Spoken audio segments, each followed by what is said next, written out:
дастарханды да дайындап қойдық. Қосымша біз қазақ грильден бүгін заказ жасадық. Соны қазір бірге алайық барып. Құрметті достар, үйге алып кіргіздім.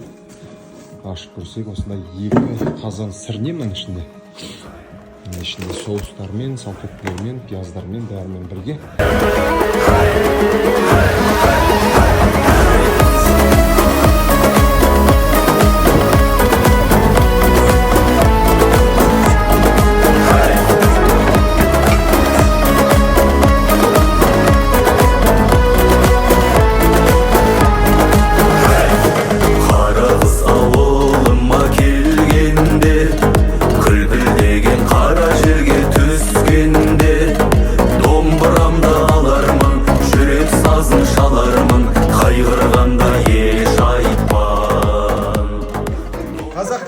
Рахмет сіздерге.